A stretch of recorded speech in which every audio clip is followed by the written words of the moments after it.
我们看到这里的房子可以说是活生生的战争纪念馆，每一栋都是千疮百孔、支离破碎的。因海盗而闻名的索马里，竟然是一个令美军也品尝到战败滋味的彪悍国家。曾经人手一把 AK， 白发老人都是悍将的国家，这是黑鹰坠落中那场激烈残酷战争的发生地。30多年过去了，这次到访索马里，我们决定去街头巷尾看看曾经的战争给这个国家留下了什么。我们当时请了2辆车，一辆作为贴身安保使用，一辆作为支援车。就这样的安保级别，我们都还是不能够离开摩加迪沙市中心区域的。由于索马里内部不稳定，经常会爆发群体性事件，极端组织策划的恐袭更是令人防不胜防。所以你可以看到街上的人们看似过着正常的生活，其实背后暗藏的危险已成为索马里人随时等待接受的命运。我们先来到了是老城区，我们看到这里的房子可以说是活生生的战争纪念馆，每一栋都是千疮百孔、支离破碎的。看着这些房子，没有人住，空荡荡的，我们也不知道这些房子的主人现在身在哪里，是否安好，过着怎样的生活。很多人的生命都随着战争的爆发似乎进入了另外的轨道。我曾经去过伊拉克的摩苏尔，摩加迪沙和摩苏尔类似，都有大量被战争摧毁的废墟遗留了下来，有些房子甚至连屋顶都没有，但这些房屋里面能看到零零星星的有人在住。对于无家可归的人来说，住在危房里面其实也并不是什么问题。随后我们进入了另一片街区，这里和老城区截然不同，虽然这些建筑也并不高大豪华，但是已经完全不同于老城区废墟般的衰败，有一种重生之感。我听说索马里的国家博物馆是中国援建的，我就提出想去那儿看看。据说在这个博物馆里还展出着郑和带过来的明朝瓷器。对，没错，郑和下西洋的时候他就已经来到过索马里了。无奈的是，当我们到达博物馆门口的时候才得知，这个博物馆已经很久都不开放了，连工作人员也解释不清为什么不开放。也许是这样一座动荡不安的城市根本就不需要一座博物馆，没有人关注过去，人人都只在乎明天。在索马里的首都，我们看到的一切现代化的建筑，比如说公园、大厦、体育馆，都是其他国家援建的。我们能看到的所有的现代化的设施设备，比如说电梯、空调、汽车，都是从其他国家进口的。就好像这个国家我们能看到的所有的现代化都是东拼西凑起来的，维持着一个国家的体面。向导告诉我，当年黑鹰坠落的街区如今早已成为了一片普通的生活区，早已看不见黑鹰残骸，只有看不见的紧张与肃穆。下一集讲讲我在索马里遇到的怪事情。在高级酒店里吃饭，我拿出一张50美元的纸币，酒店居然没有钱找给我，还给我手写了一张欠条。海盗之国索马里是一个很有钱的国家，来到这儿你能迅速成为亿万富翁。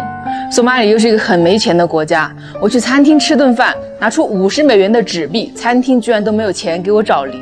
我曾到访索马里兰地区著名的钱币市场，当地货币扎成捆放在路边卖，和大白菜没什么两样，最大面额5000，仅相当于人民币3块钱，价值太低，简直可以按斤称了。只要你带着几万块钱的人民币来到索马里，你就是亿万富翁，可以每天沉浸在数账户余额中有多少个零的乐趣中。然而索马里又是一个很没钱的国家，感觉整个国家的现金全部都集中在那个钱币市场上了。在索马里，我发现周围的人中似乎只有我这个老外在使用现金消费。我去到一家餐厅吃饭那个餐厅环境还不错，消费也还不错。我点了一份折合人民币大概80元的一份面。吃完了之后呢，我拿出一张50美元的纸币来付款。服务员说不好意思，我们没有钱找给你。我说那该怎么办呢？还是老板聪明，他说要不你把50美元压在我这儿，我给你写张条然后你每次都来我这吃多少扣多少，直到这50美元吃完。我说那也没办法，相当于在他家办了个卡。我那90后的向导说，在他印象中，他长这么大就没花过现金，这就是索马里的特色之一。所有索马里人的日常生活中都不使用现金，超市、餐厅、酒店，几乎所有的营业性场所都不会准备1毛钱的现金用来找零。所以在索马里每次去超市购物，我只能参照钱包里最小面额那张纸币的价钱去凑够那么多钱的东西。不然的话，如果说你就算只买一瓶水，你给那个超市10美元，他也不会给你找零。肯定有人想问，索马里人都怎样支付呢？其实就是无纸化支付。他们早在2000几年的时候就已经实现了人人都可以通过手机或者是座机用来转账消费。经过这么多年的普及，现实生活中已经完全没有人使用现金了。索马里的特色现象之一，街头有很多穷人在乞讨，但同时必须拿上一块小牌子，牌子上写着他的账号。索马里很多人都买不起智能手机，但是只要有一部能发短信的手机就可以转账了。向导非常自豪地向我演示转账的过程，很快也很方便，10几秒就能搞定。虽然支付方式很方便，但索马里到底是有钱还是没钱，我相信大家看完也就明白了。一个国家的人民生活的到底好不好，与支付方式是否便捷到底关系大。索马里的女性以美丽著称，然而出生在这个以海盗闻名的贫穷动乱国度里，她们会过着怎样的生活？在索马里的时候，我确实认识的一些女孩啊，大多数都长得非常漂亮。我发现在这个国家，大方热情、敢于跟陌生人社交的女孩，一般都会来自还比较不错的家庭。也只有这样的家庭才会送女孩子去上学。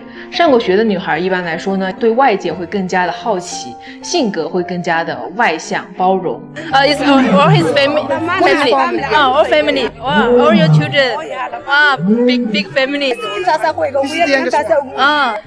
我在这边遇到了一个他们本地的家庭哈，然后他们是一个大的家庭，然后小孩有7、8、9、10，妈妈带着10个孩子们都出来玩。以前听说那个索马里的女孩子很漂亮，今天的话我都发现了这里面的姐妹啊，长得真的是我觉得是非常漂亮的非洲女孩了啊，今天算是眼见为实了。How old are you?18 years. From school, yes. From high school. High school. OK. 一个很残酷的现实是，对于绝大多数索马里女孩而言，外貌如何跟个人命运走向之间产生不了任何关联，因为绝大多数的索马里女孩出生在普通甚至贫困的家庭。我曾去到过索马里的贫民窟，在大街上很少能够看到的女人们就出现在了这里。贫民窟的女人们不分年龄，一直都在不停地干活。索马里人信仰伊斯兰教，传统的家庭里是不允许女人抛头露面出去工作的，女人也几乎很少能够得到外出工作的机会。那么女人这一辈子的工作呢，就是待在家里生孩子。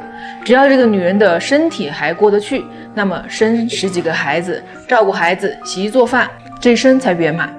这些小孩的年龄差距都不是特别大，应该都是相差1到2岁左右啊。一个最小的啊，很害羞的躲起来了。就是这个家庭的话，我刚刚问了一下，他们是怎么样谋生啊？因为家里有8个孩子，女性基本上是不外出工作的啊。这个家庭就全靠他们家的父亲外出做一些苦力。如果说是实在是家里的没有钱了，就只能出去乞讨。其实比我们能够用眼睛看到的索马里普通女孩的命运更可怕的是割礼，这是在非洲大陆上曾经迫害无数年轻女性的一项酷刑。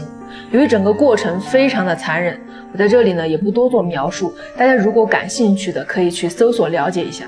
索马里曾走出了一位国际超模，被称之为沙漠之花的华丽斯迪里，为了反抗割礼，反抗索马里传统思想对女性的压迫，逃了出去，最终凭借个人努力成为了赫赫有名的国际超模。我认识了一个嫁到索马里的中国女性，她的丈夫是索马里的留学生，他们在中国的大学里面相识，毕业之后就结婚了。对，他们这边就是女人地位怎么样？就是你感觉跟你家庭经济有关系。你像我婆婆的话，家里地位非常高。她在家里边家务也不用做，就是你说的女人地位这块，你像我在家里地位很高，我说1不2，是因为什么？因为我有经济条件。她的回答很浅显很直白，并且好像放在任何国家也都成立。